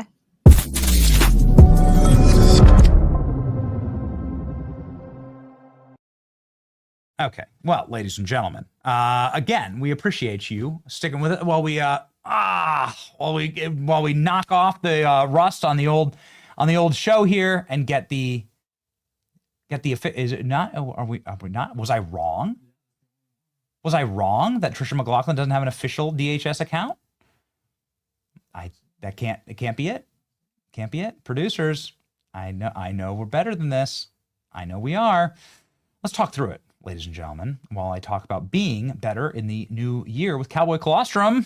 Ladies and gentlemen, if you want to fix your gut, make your hair healthier and stronger, and get ready to glow up in 2026, add Cowboy Colostrum to your daily routine. Cowboy Colostrum offers one of the highest quality of bovine, that would be a cow, colostrum available in the U.S. Cowboy Colostrum is 100% made in America, 100% American grass-fed cows. Unlike other colostrum brands, Cowboy Colostrum is on the true first-day whole colostrum, rich bioactives and immunoglobulins. Sorry, that is a word that I have not said, I think, ever live. Immunoglobulins and growth factors. Don't worry, Cowboy Colostrum only collects the surplus colostrum after the baby calves have had their fill. Cowboy Colostrum isn't processed or stripped down. It is whole, full fat, high protein, and nutrient dense. How do I take mine? Well, I got a pack just yesterday, and I mixed it with my iced coffee, like so, and do a protein mix with the iced coffee, and it was delicious. It was really good, and I really appreciate Cowboy Colostrum for sending me a sample.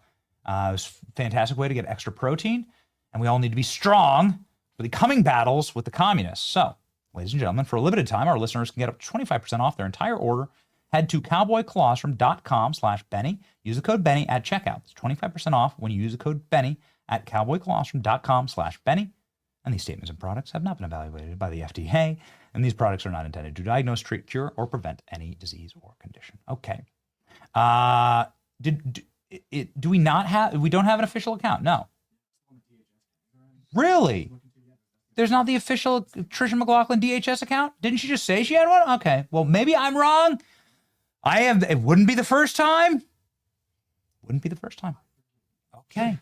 Tricia McLaughlin DHS. I swear. I'm like, am I dreaming? Okay. Whatever, guys. We're back. We're live. The show's live. It's just the way that it goes.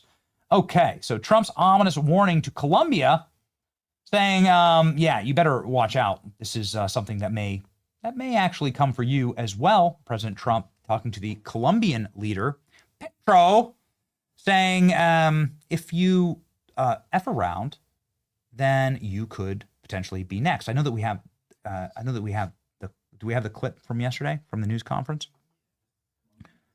Yep. Okay, let's go. Colombia is very sick, too, run by a sick man who likes making cocaine and selling it to the United States, and he's not going to be doing it very long, let me tell you. What does that mean? He's not going to be doing it very long. He's not doing it very long. He has cocaine mills and cocaine factories. He's not going to be doing it very long. So there will be an operation by the U.S. It sounds good to me. Yeah. You know why? Because they kill a lot of people. President Trump also sounding off on Cuba, saying Cuba could be the next country also to fall. The Don Roe Doctrine marching strong. Here we go. You know, one of the things that is happening, and I think you see it all the time, Howard, you've seen it, that Cuba is ready to fall. You know? Yes. Cuba looks like it's ready to fall. I don't know if they're going to hold out. But Cuba now has no income. They got all of their income from Venezuela, from the Venezuelan oil. They're not getting any of it. And Cuba literally is ready to fall. And you have a lot of great Cuban Americans that are going to be very happy. I mean, I think that's true. We live in a city filled with Cuban Americans here in Tampa, and the first thing that happened when I moved to Tampa was actually a march against Fidel Castro through these streets right in front of my house. It's like awesome. I was telling my wife, like, we have moved to a great place. We have moved to a wonderful city. This is the kind of city that I want to raise my kids in, where there's anti-communist marches just randomly on Saturday mornings. My kids can sit there and watch, wait, there's little flags.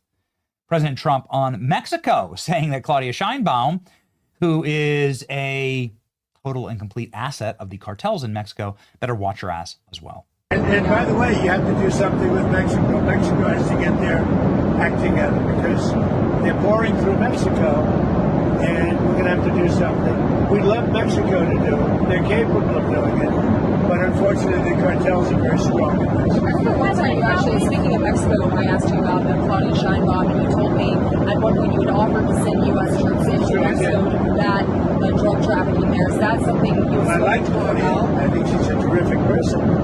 I would say every single time I talk to her, I offer to send troops. And she's just not willing? She's concerned. She's a little afraid. The cartels are running Mexico, whether you like it or not. Don Roe Doctrine. What is the Monroe Doctrine? Monroe was president in 1823. So people don't remember much. But Monroe Doctrine says, pretty simply, that we are not going to allow colonization of the West. You will not be allowed to colonize the Western Hemisphere. So it was originally about European powers coming here to continue to colonize in South America or in the Americas. And the Monroe document says we will be the masters of this hemisphere. We will not take kindly to, at that time, again, the old world, old European powers coming here and trying to stake claims and gobble up pieces of our hemisphere. We'll fight you, and we did. We'll fight you, and we'll actually seize your colonies. We'll force you to protect your colonies. This is a very aggressive approach. I mean, America was only like 30 years old at this time. It wasn't a particularly old country, like maybe like 50 years old. It was just getting its feet underneath us. But this doctrine was actually helped and enforced by some European powers that didn't want other European powers. It was a really smart doctrine, and it is now being reformatted to the Monroe Doctrine. And while it's not Europe that is colonizing the West any longer, it certainly is Russia, China, and emissaries of global Marxism that is trying to seize power and control in our hemisphere. Here we go. The Monroe Doctrine. President Trump talking about Greenland. You can see Greenland right there. Trump up again on Greenland, saying it's ours. It's ours. Let's go. Against Greenland. I don't want to talk about Greenland. Let's talk about Venezuela, Russia, Ukraine. We'll worry about Greenland in about 2 months. Let's talk about Greenland in 20 days. By the way, I will say this about Greenland. We need Greenland from a national security situation. It's so strategic. Right now, Greenland is covered with Russian and Chinese ships all over the place. We need Greenland from the standpoint of national security. And Denmark is not going to be able to do it, I can tell you. You know what Denmark did recently? They boost up security in Greenland. They added one more dome sled. It's true. They thought that was a great move.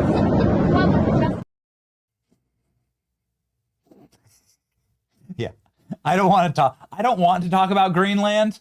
Let's talk about Greenland. We need Greenland. We must have it. President Trump,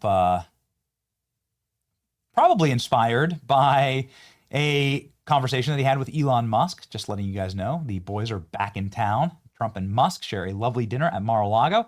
After public feud, Elon Musk has been loving this. Elon Musk wants to be part. He's a dominant personality. He's an alpha personality. He wants to be part of the alpha energy of the new American empire, something that you should clearly be in favor of if you are an American, because strength means good things for our children, our grandchildren, and for this hemisphere, quite frankly. It means peace and stability. It's what you want.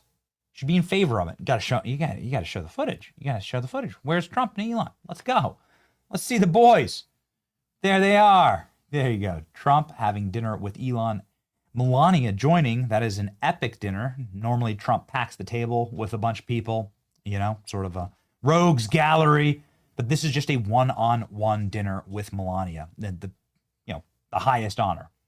What would you be saying in this scenario? Oh, who would you be talking to? Melania? Elon? Trump?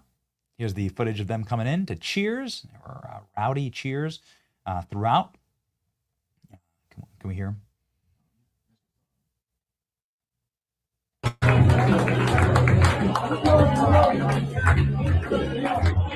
The master of the universe, President Trump. Ladies and gentlemen, joining us right now is somebody who understands the Maduro regime about as well as anyone, Emmanuel Rincon, who fled Venezuela, is the founder of the Regional Renaissance consulting firm, and he's worked very, very hard on making sure that Maduro has no future, and he must be happy as a clam today. Joining us for the first time, Emmanuel Rincon.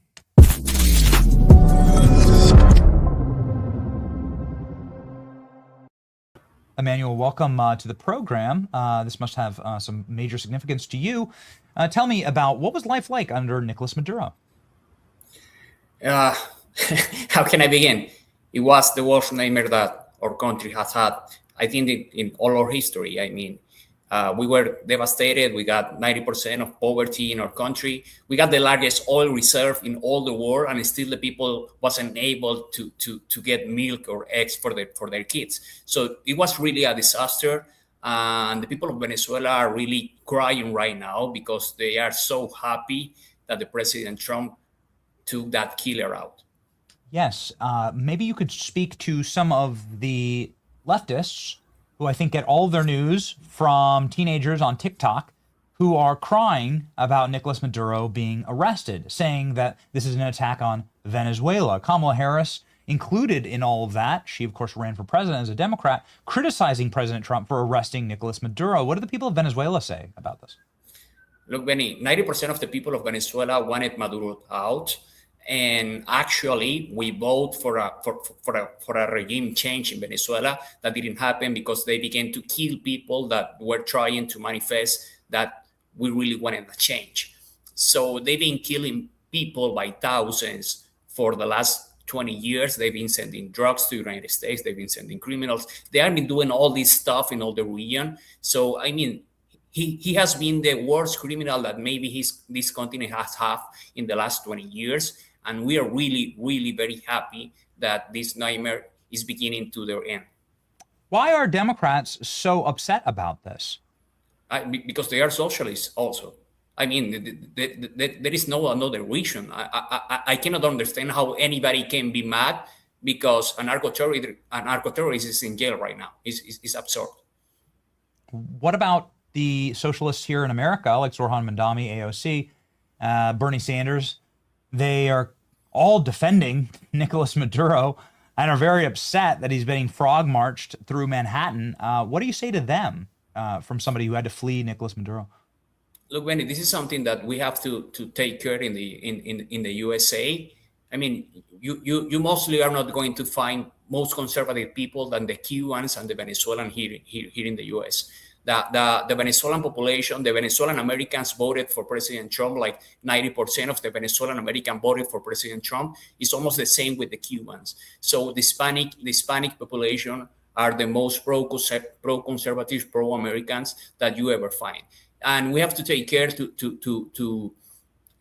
I mean, we don't want socialists in the USA. We lived through this and we were running through this. And I mean, those people doesn't really understand what it is to live in a socialist country. And I don't understand why, if they want a socialist country, they don't move to Cuba or to Venezuela to really find out what it is to live in like that in poverty without being able to buy food, and with the government to tell you what can you eat, what can you say, and how do you need to live your life.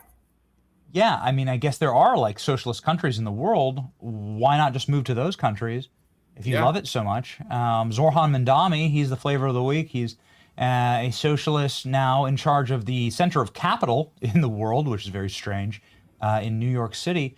He was very upset when Nicolas Maduro was being frog marched through the city. It happened again this morning, a humiliation ritual for sure. Something that's got to actually make you pretty happy. What's your message to Zorhan Mandami?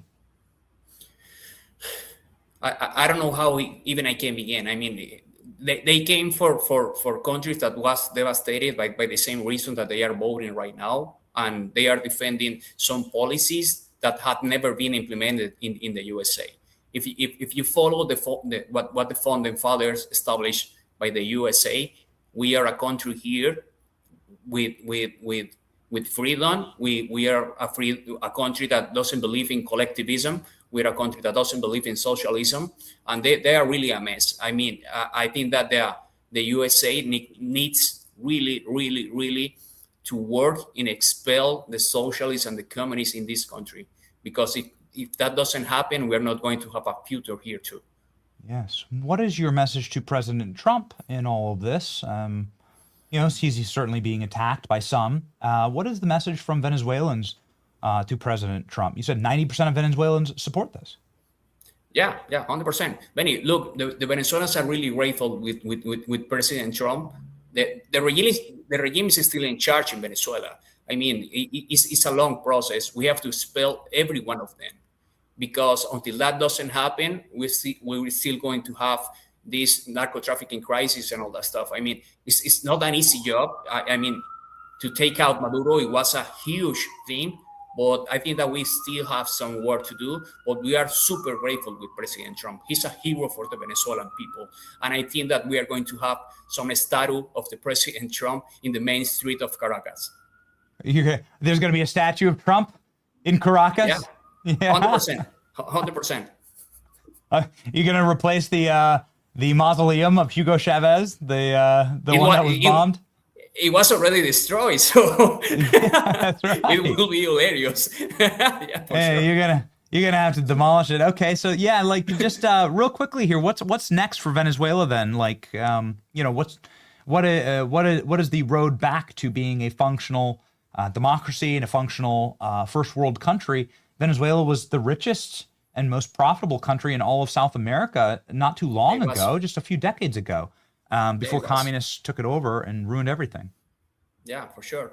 Look, I mean, the Venezuelan people is a little bit concerned because, as I was saying, the regime is still in charge. But we got Secretary of State Marco Rubio, that we believe that is the best Secretary of State that the U.S. have in the last century. He's great, and he's gonna take care of everything with the Venezuelan people. Actually, President Trump said yesterday that they are running Venezuela, so I think that we are in good hands, and I think that once everything is settled, we're going to have our leaders back in Venezuela, and we are going to be the best ally that the U.S. has ever had. Explain that. Would that mean just like economic cooperation, military cooperation? Obviously, these are like really, this is critically important because Venezuela is right there in the Caribbean, not too far from off the coast of America. It's really bad to have China, Iran, Russia, Hezbollah being able to, have operations inside of that country. They have to be kicked out. They have to be kicked out of Venezuela for sure. We want to work with USA companies. We want to have like the best ally in our hemisphere. We can work in every stuff, not only in security but also in energy. We got all these minerals, we got oil, we got everything, and we want to work with a USA company for sure. Okay. Looks like the future is bright. I'm glad to hear it. I'm sorry for what your family had to go through. I hope that people heed your warning. There are millions and millions and millions of Venezuelans who are celebrating right now, and I think that's kind of all that matters, actually. For sure. And not a bunch of like angry teenage communists, soy boys on TikTok crying that there's one less communist dictator in the world. Okay, well, thank you very much for being on our program. Everybody follow Emmanuel Rincon. Here he is. He has almost 600,000 subscribers on X, fighting for a free world and a free Venezuela. Godspeed, sir. Thank you very much, Manny. Thank you.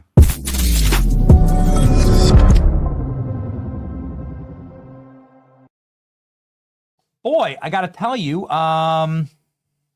conversations like this, all about South America, make me hungry. When we have fajita night at the Johnson household, is masa chips that we eat. We do eat fajitas quite a bit. Masa chips are the chip of the Johnson household because, well, it is an actual healthy chip for you made with 3 all-natural ingredients, just corn and salt and beef tallow, and that's it. It means that it's better for you. It means it doesn't fill you up with a bunch of chemical bloat. It means it's tasty and delicious. It's crisp, and it avoids all the bad stuff while supporting a company that wants to make America healthy again. My personal favorite is their spicy chip. They also have a churro chip that is delicious as well for dessert. Masa chips, ladies and gentlemen, the only chips allowed inside of the Johnson household. My wife is extremely picky with what our children are eating, and this is something you can find on our table virtually every single dinner. If you want to give masa a try, go to masachips.com/Benny and use the code Benny for 25% off your order. That's masachips.com/Benny. Code Benny for 25% off your first order. And if you don't want to order online, go pick up a bag at Sprouts Market. You can find them nationwide. Okay, it is a wonderful thing to see the team back together again. Trump and Musk, all of the good vibes. Nicolas Maduro in jail. Tim Walz resigning. Massive, massive wins for the administration throughout the year of 2025. And that's something that I do want to chat about here. And I want you guys to, or maybe I can find it. Just something, we pulled some data. I wanted to talk about it for the, the top line of where the country's headed and why we are going to swing and fight so freaking hard for the future of this nation, because I believe that we are at the precipice right now of something pretty remarkable happening. I got it, Klein. Don't you worry, buddy. I got it. I got it, friend. There you go, friend. We pulled some data. I want to tell you, obviously we hopped on sort of the bandwagon at the top of the show about like doomerism from 2025. There were a lot of people who wanted 2025 to end, and you're probably one of them. It was a tough year. But I want to talk you through at the end of this show, which we always try and share positive news at the end of the show, and we are successful in that because we have our verse of the day. But I wanted to share with you some of the positive energy that we have going into 2026 so that you're locked in for what we are fighting for. Here is where we're headed, okay? Let's start. Faith is surging among young people. Right now, young people, for the first time in history, are going to church and have higher belief in gods than their parents' generation. That's never happened in modernity. Hasn't happened. It's truly historic. Murders in America are at record lows because we've been locking up criminals and throwing them in prison for good. We've been arresting criminals, drug dealers, getting the filth off our streets. Thank you, Dan Bongino, who also is done at the FBI as of yesterday. Dan Bongino signing off yesterday from what I believe to be a excellent tenure at the FBI. Good and bad and ugly, but nonetheless, an impossible job done as skillfully as possible by Dan, and we're proud of Dan. Talk about a man who actually sacrificed for his nation. Life expectancy in America is at an all-time high. Suicide rates are plummeting. Overdose rates are plummeting. Give me that data. Give me the data. Jack, I know you got it. Life expectancy at an all-time high. Families are growing. American child populations are up. Native-born American populations are skyrocketing. Foreign-born populations are collapsing. Native-born jobs are skyrocketing. 100% of the jobs last year went to native-born Americans, while foreign-born workers lost 3 million jobs in this country. 3 million jobs. Native-born jobs up 2.7 million. All job growth going to actual Americans. Historic manufacturing resurgence in our country happening in the United States of America. Truly onshoring of the American dream back into our country. The restarting of manufacturing, the renaissance of our economy where we build things again. This is the year of the builder. Historic restoring of American jobs and reshoring of American jobs from overseas. Inflation collapsing. GDP is skyrocketing. Very healthy indicators for the economy. The border is closed. There were 2.5 million total deportations. Some of those were self-deportations. Some of those were forcible deportations. Do it yourself. It'll be easier. You'll make more money. And there's been a resurgence in American identity and optimism, primarily among young people. Primarily among young people. Pop it up. There you go. Look at this. We've decided not to kill ourselves anymore. Isn't that nice? I mean, this is partially closing the border and limiting the drug supply, but it's also, I believe, people finding hope. You just decide you're not going to commit suicide. You decide you're not going to OD. Look at these OD rates. They're collapsing. The murder rates look exactly the same. Been on an absolute upward trajectory for your entire life, a parabolic upward trajectory, and it's now collapsing. Why? Why do people decide to not commit suicide? Why do people decide to live longer? Why do people decide to get healthier? Because they actually believe that there'll be an America left for them. They believe in something. They believe that the country is going to provide them some opportunity. They're not distraught. They're not hopeless any longer. They're not addicted to pills or alcohol. They're not slobs. They're not obese. They can take care of themselves. They can stand upright and fight. And there's something to fight for. And that is spiritual. That's something bigger than you or me. That's something that is God's providence for our nation. That's why I included this piece of classic artwork here of the American dream, Uncle Sam rolling up his sleeves, factories booming, trains running, tanks rolling, and the steam works, the build, This will be the year of the American builder. This is the year, 2026, of the dogged pursuit.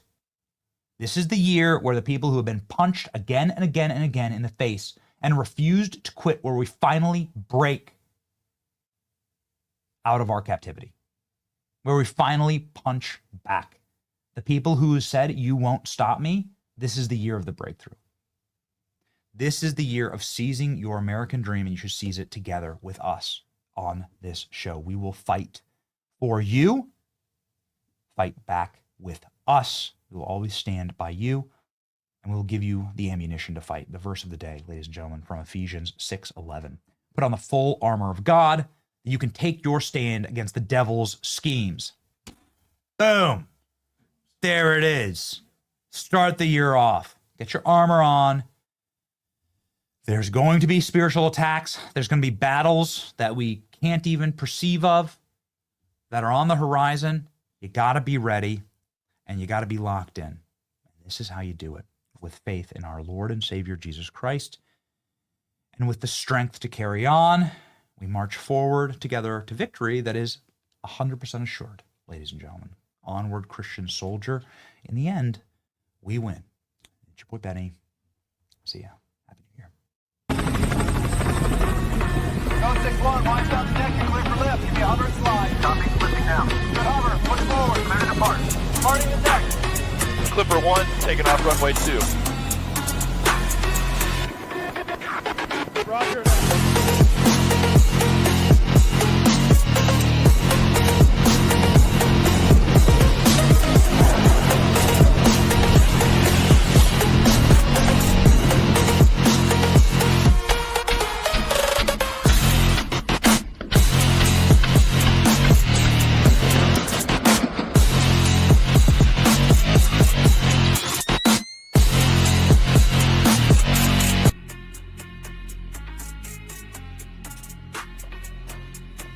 Wow. Hey, Grok, put him in a bikini. Where the truth gon' be, faith and freedom on your TV screen. Stand up strong, battle through the night. The Benny Show's here, bringing liberty to light. From the speeches to debates, Benny sharp like a blade. Cutting through the lies, watch the truth cascade. With the warrior's heart, this man never fades. You know it's prime time when Benny invades. From saving the nation to stories untold, the Benny Show's a storm, see the truth unfold. Stay in the loop, let freedom take hold. Salting all the libs, soul never sold. It's the Benny Show, where the truth gon' be. Faith and freedom on your TV screen. Stand up strong, battle through the night. The Benny Show's here, bringing liberty to light. Liberty to light. Bringing liberty to light. Liberty to light. Bringing liberty to light. From the speeches to debates, Benny sharp like a blade. Cutting through the lies, watch the truth cascade. With the warrior's heart, this man never fades. You know it's prime time when Benny invades. From saving the nation to stories untold, the Benny Show's a storm, see the truth unfold. Stay in the loop, let freedom take hold. Salting all the libs, soul never sold. It's the Benny Show, where the truth gon' be. Faith and freedom on your TV screen. Stand up strong, battle through the night. The Benny Show's here, bringing liberty to light. Bringing liberty to light. Bringing liberty to light. Bringing liberty to light. Bringing liberty to light.